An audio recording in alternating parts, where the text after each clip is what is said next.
I think you can do. I mean, I've tried it. It's a lot of audiences aren't comfortable with it.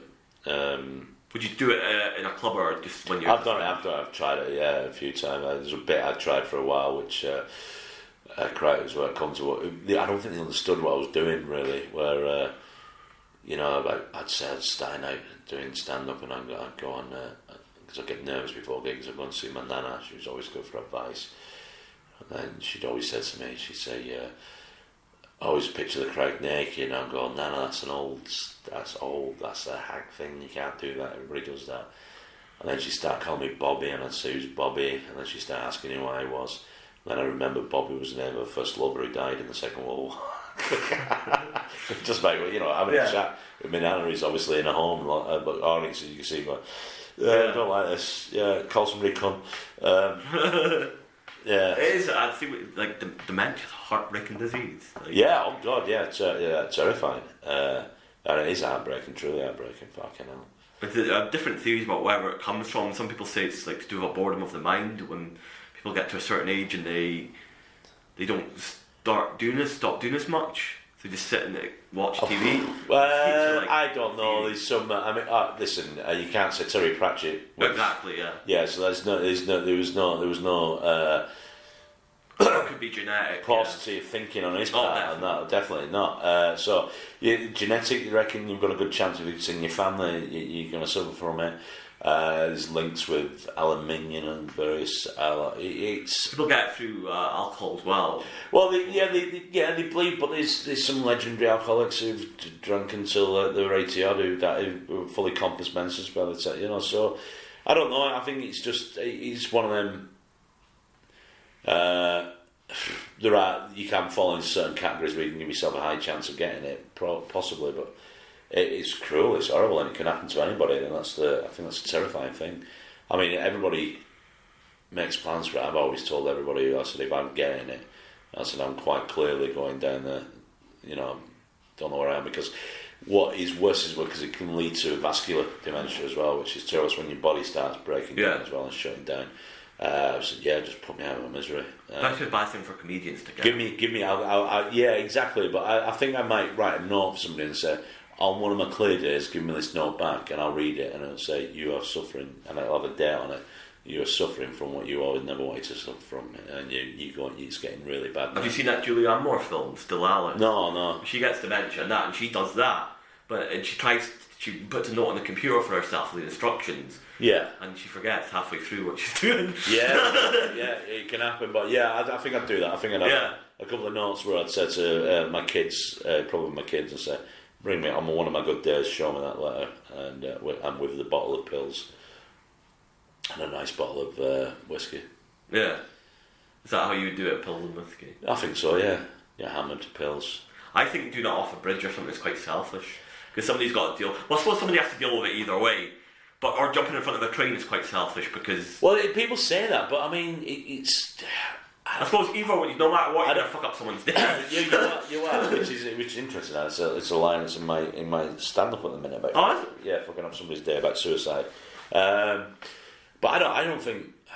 Listen, let's be honest. If you're jumping off a bridge or in front of a train... It's got to a point you're not thinking about anybody else. Yeah. That must be the darkest place you've ever been, and that's the only way you can think you're going to... Horrifically, just being crushed by a train. I mean, God, my initial fear about that is that if I was going to do it, the train might not do the job properly. Yep. You might be left a wreck for the rest of your life and never be able to take your life.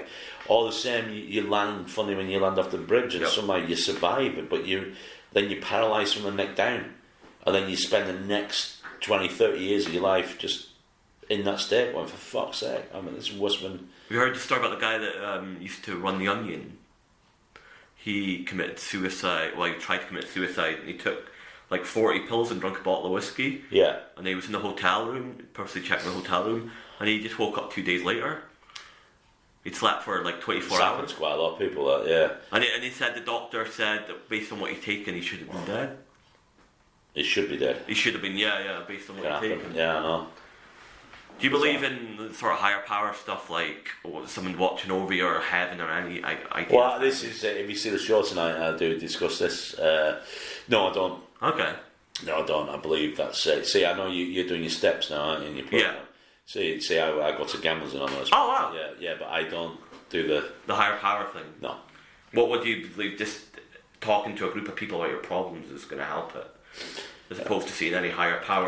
I don't think I think everything's from yourself, isn't it? I think that's where it all comes from. It's all comes from within. It's within everybody to be a good and better person. And you shouldn't need religion to be a good person.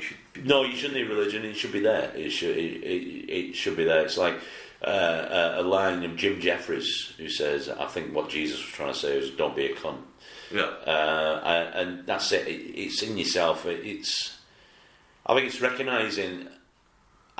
I think it's recognising when you've been good more than being bad, because we all. It's too easy to. I know when I've fallen off the wagon. I know when I've done bad things. I know when I've gambled money I shouldn't have gambled. I know when I've got dark moments. I know all them moments, but I don't recognise often enough when I've done something good. I think there's nothing wrong with giving yourself a bit of credit for doing something good, and I think if you start doing that more, you start doing more good. If you start at least a couple of times a day, say, I've done a good thing there, and be pleased with yourself, I think you start doing more good things rather than bad things. For me, sort of my addiction stuff was about kind of numbing myself. What is it, if you don't mind talking about, with gambling, that's the thrill of it? Like, I heard somebody say it's about the moment you bet because you feel alive, kind of thing. No, it could be for some people. It's the problem with gambling is, and it's the same with any addiction. It's all right when having a flutter, but it's knowing when to stop.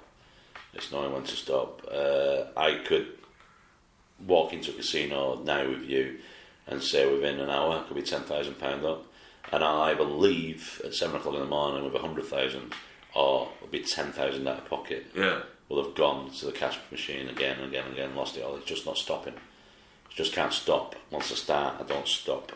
It doesn't stop.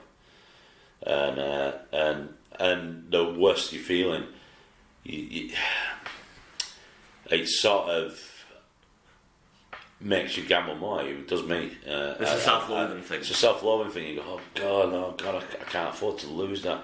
Oh right, well this is the last goal. This is the last throw, the last throw of the dice, and then and the way you feel about yourself just for days, weeks, sometimes afterwards is just unbelievable. And to the point where I've not done it. I've not felt suicidal enough to do it. But you do start going through options. You walking on when I've lost what I can't afford to lose. I've got bills to pay. I've got fucking family to feed, and how do I get out of this? So you start going through all the options in your head. And it's the thing is with addiction as well. It's knowing that you have to face people and they know that what you've done, kind of thing. Yeah, that's it. But it's the liar it turns you into. I think that's the worrying thing. The lies you tell people, and the lies all of a sudden you on the spot you become capable of telling you, fucking hell.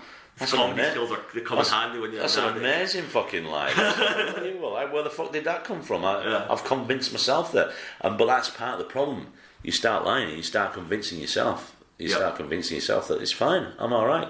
I'm okay. You start believing your own lies, and that's what's worrying about it. I've noticed since I've stopped drinking and stuff that I say a lot less.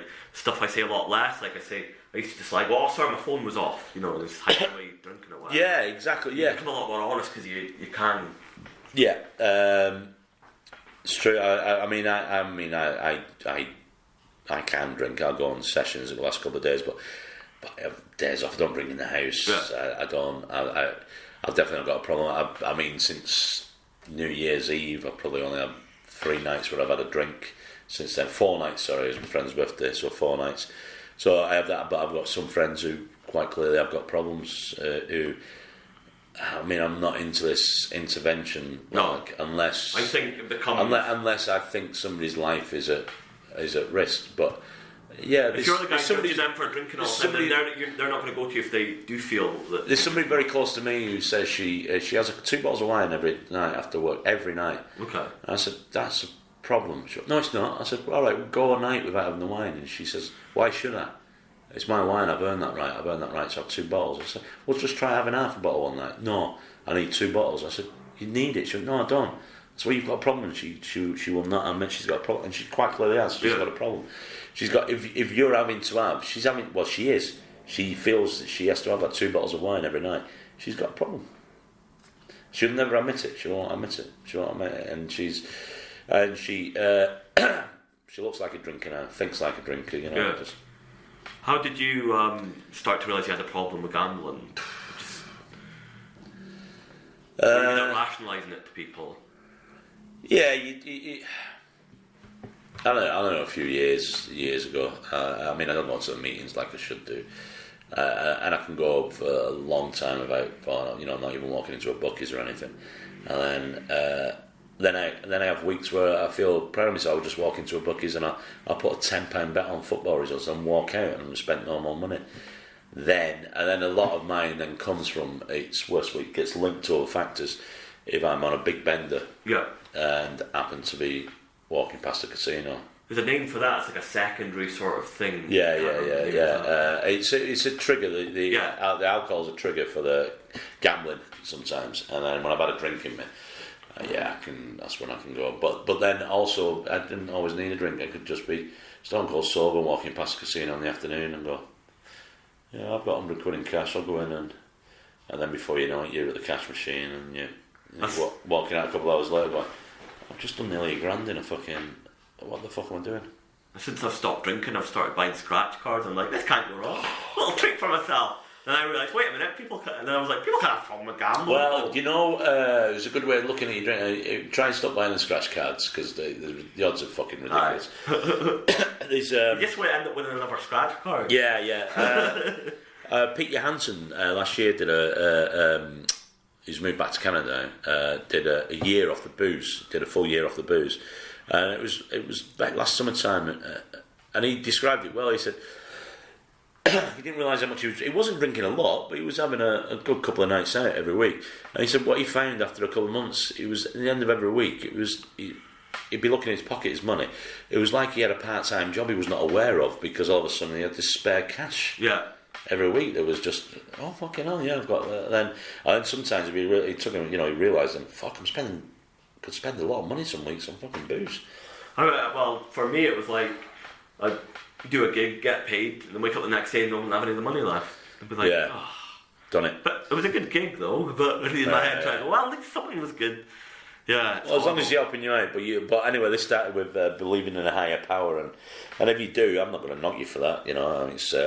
I'm not one of these atheists that. Did a lot of people use that to not go at the meetings or the whole religious thing? Did that not put you off at first? It did, but I find a way around it. I find a way of coping with it. I bet you God is real. No.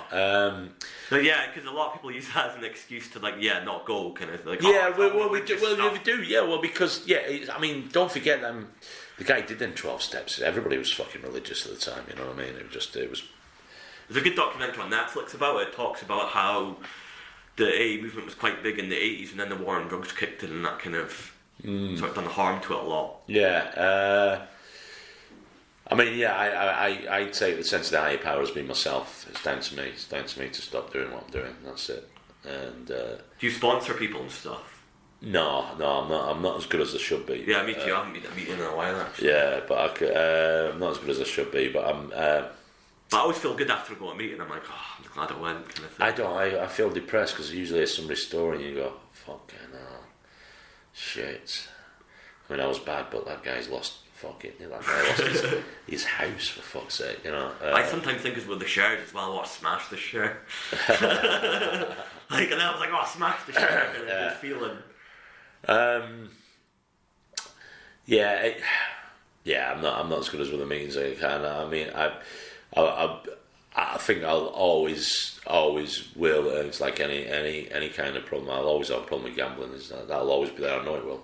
I know exactly what I'm like. I know exactly the triggers are like. I know everything. You know what I mean? I know it'll always be there. It won't go away, which is worrying. But try and control it. One day at a time, kind of thing. Well, sort of. I don't treat it as that. I mean, I've extended that. I do. I think you can look at 1 week at a time, 2 weeks at a time. I think you can stretch yourself, do that. Always make that a challenge to you.